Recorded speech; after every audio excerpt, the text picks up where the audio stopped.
Welcome back to the Magic Pond. Today we're going to play in the Magic Origins pre-release on Magic Online. And we're about to get started in just a minute, but before we go in there, let me just remind you about the viewer discount that viewers of this stream or in this channel gets, and that's at Turun Fantasiapelit. You get 10% off all your Magic accessories, sleeves, dice, binders, deck boxes, everything you need to play Magic except for the cards. And that's at Fantasiapelit Turku. So do drop in if you're in the region. And in order to know that you watch the screen and that you qualify for the discount, you need to give the code of the month. And the code of the month is still Kithion Iora. Never mind that it says June's discount code there. It seems like this is an old picture that I'm using here. July's discount code is still Kithion Iora. There'll be a new discount code in August, so stay tuned for what August's code is. We will have more discounts later on. We'll have discounts in August as well, but in order to qualify for them, you'll need another code. But I'll reveal what the code for August is in a video that comes out right in the beginning of August. So stay tuned for that. But enough with the discount codes. Let's jump into Magic Online and see what we've got. Well, I'm not in the queue just yet. I just want to show you this. Just to show that everyone that I did get it. I allowed the local gaming group MTG Turku, thank you very much guys, to vote for which pre-release pack I was going to play in today's pre-release seal. I'm only going to do one pre-release seal. Usually they're not very good value on Magic Online, unlike in written paper Magic. And I let them choose, and I love them very much. Obviously, they wanted me to have.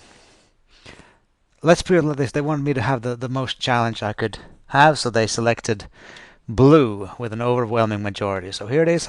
I've bought the blue pre-release package that you need to have to play a pre-release seal on Magic Online, and we're gonna jump into a queue.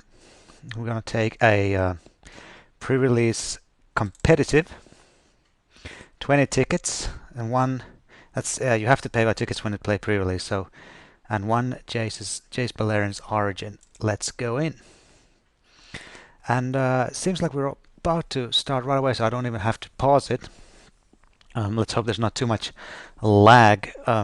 Magic Online has just had an update to fix a couple of bugs. Big surprise there, right? But we'll see if it takes a long time. It doesn't look so. I'm not going to pause it. We're just going to wait for it so that you can be here. You can listen to my reaction when we are getting our pool, and then we're getting right down to it, sorting through the pool, checking out what we get, and here we go. It's about to start. All right. So what I like to do right away from the start is I always like to, obviously see what kind of rares I get. So you right-click, click sort by rarity, and then we see we have absolutely no mythics. We have our foil is Talent on the Tailpath. So guys, thanks a lot. You really let me have a bomb rare here. That's just fantastic. If you don't know, I'm being ironic. That is an unplayable card. Scab Clan Berserker is a really decent card if we can go into a heavy red deck.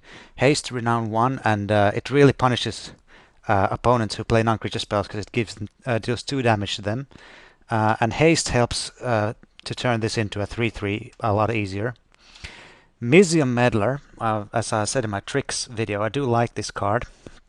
It's not spectacular, but it's decent, it's playable. So, but here we have an actual bomb. So hopefully we will be able to play it black, because Kothbed is a 6/6 flyer, and although sometimes the fact that you have to draw a card and lose life when things die can work against you, that is a real bomb. We have 2 good black cards. So Greyblade Marauder is a very, very solid black card as well. So that seems like we're pulling us into black quite heavily. And Evolutionary Leap, I suppose it might be worth a few tickets or something. I don't know. Ticket prices are a bit up in the air right now, but that's nothing. But we have black. So let's sort by color and right away take a look at what we have in black. So let's add Kothoped. Rabbit blocks isn't fun, but it's playable. Slug blocks absolutely everything on the ground, so I'm not adding that in right now. Well, Eyeblight Massacre cleans up a lot of the 2 toughness creatures. This won't kill a bunch of the really tricky renown creatures if they've managed to get renown already, but if they haven't, this will take care of most of them. Weight of the Underworld is an underwhelming enchantment, but it is removal, and I'll play it if I have to. Undead Servant becomes good in multiples. Unfortunately, I have only one. Returned Centaur, there are a few synergies with this card, and it's a 2/4, so it blocks, but it's a 4-drop, so it's not the best. Night Snare makes people discard things, that's not too interesting. Blightcaster makes Weight of the Underworld a little bit better, so let's add this for now. Nantuko Husk, which is a sack outlet, allows us to grow it. That's a good card. And we already looked at Greyblade Marauder, and Death Touch 1/4 that deals combat. When you deal combat damage to a player, that player loses life equal to the number of creature cards in your graveyard. So this would have some synergy with Return Centaur. So let's add that for now and see how it is. Adebridge Shaman is a good 3/1 that makes the opponent discard. Shamla Ghoul, solid 2/3. Malakir Coolblade. Better if we have a lot of removal, so let's add him for now and see how it goes. Fetid Imp. Touch of Moonglove can be interesting, but as I said in my tricks video, it doesn't help with since my creatures don't. It just helps to trade, but it doesn't help to trade up very much, or like you 2/for-1 yourself a lot of times if you use this, so we'll see. Black Red is an archetype that I like, so let's take a look at what Red has for us here. Lightning Javelin's great. A haste renown creature is great. We have this other haste renown creature at 3 mana. This enchantment says tap 2 untapped artifacts you control and it deals damage to a creature. That's probably not going to happen, so let's leave that alone. Balkert Brew is a solid 3-drop with Menace. Akron Sergeant, great 3-drop again there. Actor Treason, that works nicely in collaboration with Natuko Husk, but with only one sack outlet, I'm not too sure. 2-drops are always welcome. That will help get one of my the Tunneler will help get one of my renowned creatures through. So let's add that for now. Smash to the Ruins is a solid sideboard card. Double Dragonfather helps me solidify the ground, and those actually that is not going to be too bad. And Goblin Glory Chaser can be a really solid thing if I can play it on turn 1 and then attack. I have a 2/2 with Menace, which is a very aggressive creature. I don't know yet if I can be as aggressive as I'd like to be, but let's add that and Fire Impulse. And you know, if we really want to, we have a 22 card deck there already, which is not bad. But let's take a look at what the other colors have for us. And I can sort of quickly look through white to see that we have one Freeblade, Celestial Flare, Consul's Lieutenant, Knight. So we have some solid cards there. We have a very good 5-drop, but this is just too little. We have Anointer, Cleric, Topen Freeblade, Flare, Lieutenant, and Knight of the Orchid, and then the sort of the worst Serra Angel. So that doesn't really strike me as the best possible thing. Whereas in blue, let's see what we have. A Scab Goliath. I guess we could play that as well. 2 Bones to Ashes, which I don't find are very playable. Void Mages to bounce their creatures. This gives us some flying and a token. Claustrophobia's removal. Scrapskin is a nice aggressive creature, but it can't block, which is a real drawback for that thing. We have the Meddler that I talked about already. Jesse and Thief allows you to draw cards if it connects, and it has prowess, making it a decent threat. Anchor to the Aether is good semi-removal, puts the card back on top. Stratus Walk can be used somehow. But again, here we could consider, you know, the blue-black type thing, and we have some Stratus Walk and Claustrophobia has synergy with the Blightcaster, so there's that. We could also consider, you know, if we just say never mind all the black, although I don't really want to do that with with some of the good stuff we have in black, I'm kind of feeling like we want to play that. But we'll have to see. But anyway, those are some things I might play. Scab has synergy with the Grey Blade again, and I might possibly play a negate in sealed. It's not bad at all. We do have the reclusive artificer in blue red, but that requires these type of things. I might consider playing throwing knife and bonded caster. I don't like veteran sidearm very much, although I know it can have its use. It has its uses. Let's check out with green. We have Liv Gilder, which is always good. We have an Elvis Visionary. We have Titanic Growth. That is his troll. Elemental Bond. Maybe. We'll see. Another elf. This is actually not too bad. And then the royal. So we have two kind of removal spells. But the problem is here that we don't have anything that will really give a lot of oomph to it. And I mean, honestly, I know this is a little bit quickly called together here now. And what I like the best right now is really red black. But on the other hand, if we put a Return Centaur in there, Return Centaur would have synergy with a Scab Goliath and the Grave Marauder. We have some bounce with Void Mage. We have decent creatures. But the thing I like about this is I have some good 2-drops. Together with Fidget Imp and Shamla Ghoul, that's a good start. We have these kinds of haste creatures that can become really big. We also have Lightning Javelin. Hits players or creatures. And Fiery Impulse. And we could add Throwing Knife into the mix here to make things really interesting. So, you know, okay, this is one thing that I'm considering. Let's have a look at the curve here for now. Despite some good cards in green, I don't feel it. One other option that you could consider is to only splash for the removal in red, and in this case I would be probably splashing Fiery Impulse and Lightning Javelin, and then play some kind of blue-black control-ish thing splashing red, which isn't the worst it's not the worst. Although the thing is, then we'll miss out on some good 2-drops. In fact, 1 and 2 drops, because in the red-black thing we can play Bonded Construct, we can play the 1-mana Goblin Glory Chaser, which turns into a menace guy.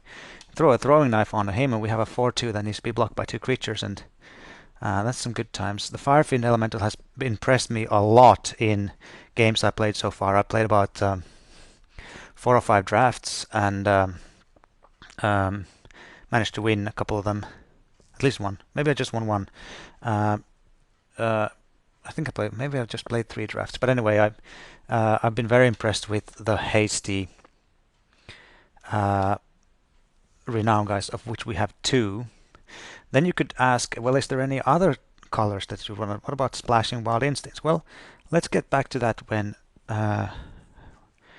we hit that. When we get to that. And despite some decent card in blue, I just don't think they're great. I mean, we have 9 minutes left here still, so there's no reason to hurry. And one thing is, of course, that the fact that I'm talking does take up time, so I have to be conscious of that. Let's take a look here now. I mean, I could still also put in Active Treason if the opponent is just playing few but really dangerous guys, because then I can Active Treason them, hit them, sack it to Nantuko Husk. Well, let's take a look at this curve here. It's not too bad. Finishing off with Kothoped, and having a sort of mass removal of small guys to sort of help us stabilize in case we've gone behind. That sounds good. Some removal, javelin, weight, and the massacre there. We have the good thing that we really need is early threats. Well, actually, early plays. They're not exactly threats if you'd want to put it like that. And Nantuko Husk can really benefit from our dragon fodder here becoming a really tough thing to beat. That makes me wonder, like, should I just toss in the Rogue's Passage just for value there, getting a chance to get the Nantuko Husk through unblockable. It can also be good in case the Call Blade grows out of control. But this is 25 cards, so something has to go. Now, playing Blightcaster when you only have one enchantment, that's no good. So we have two options. Either we add enchantments, and we have one, but this one's not good. Or we take away the Blightcaster, and I think I'm going to lean towards taking away the Blightcaster here now. That leaves us with needing to cut probably one more card, because although this has a sort of low-ish curve, I'm feeling a little bit worried about playing only 16 lands, since we do want to get up to these numbers. I could play 16 lands, but with so many low drafts, this Bonded Construct might not be necessary. So this one is on the sort of proposed cutting block right now. I wonder if people at home are like screaming right now, like, why no, don't do red black, and you may have reason to do that. It's tough sometimes to see what the best line is here, and I really feel like although there are I am aware just exactly how ridiculously good both this card, and this card is. This can be really valuable. I feel like there's just not enough in white. this too. I mean, there are really yes, they are really strong cards. But hold on, you might say, are there enough white cards to make a sort of white red deck? Well, let's see. We have 1, 2, 3, 4, 5, 6, 7, 8, 9, 10, 11 black creatures that would have to. One of those is a bomb. We have 1, 2, 3, 4, 5, 6, 7, 8. No, sure. We could play white black, which is a decent thing. Then we miss out on a lot of stuff, but perhaps not the worst things. Let's sort by color again, and just temporarily. What we can do is we can save this deck so that. Alright, save that deck so that we can easily load it again in case we run out of time. Let's have a quick look at the white-black version here, because I admit that's a good combination as well. And we do this and this and that. Suppression bonds, not any Valor in Arcos, please. Blah. Okay. So let's have a look at the curve here. Alright, so what we got here is a slightly problematic case of 3 double white creatures right here. We got suppression bonds instead of the lightning, which it's a worse option. It's a good spell, but it's worse than what we had. And overall, I don't feel like we have the kind of synergy that we had earlier. So let's load the deck back up. Here we go. Now, what to cut? I like having a flyer come in at 5. Sometimes the losing 2 life can be relevant. I like this. The Bonded Construct was one option of we could cut the Bonded Construct. Fitted Imp, it's not great, but it's only 2 mana, and we can really possibly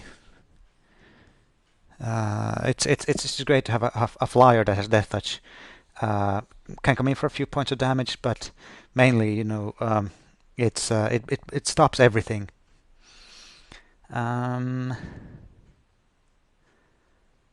Yes. What to cut here? One question is, of course, you might be wondering, like, what about Eye Blight Massacre? Is it worth running? That's a really good question. Maybe that should be a sideboard card. I don't have very many elves, and if I want to be more aggressive, then that's a card that doesn't fit that plan exactly. I could side that in a little bit later on and deal with that. Maybe Act of Treason too, depending on how it is. This would be sort of my first like aggressive build, and then I could, if they side into a more sort of their lower drops and try to deal with my aggression, maybe I can side in the Massacre. Let's see, this might survive it. The Shambling Ghoul survives it. The Fodder doesn't, but who cares about Fodder anyway? They're just fodder. The Shaman survives because it's an elf. This survives. Husk can survive by sacking others. These might survive. This might survive because it's renowned. You know what? It's starting to look a little bit better, isn't it? So maybe I'll cut the Return Centaur. I'm gonna have to. A lot of my creatures actually survive that stuff. Let me just cut the Bonded Construct and leave in the I Might Massacre. And we'll play the Evolving Wilds. Won't play the Rogue thing right now, or should we? Oh, what the? We'll play it for the lulz. And it's saying 8/7. I'm saying 7/8 because we have Goblin Glory Chaser. I know we have this on 4 that we won't play, but we have an Evolving Wild, so let's just do that. Alright, yep, this was a little bit of a hurry. Do let me know in the comments if you felt like I built this wrong, and let me know how you would have done it. Obviously, there are loads of ways to skin a cat, and I was...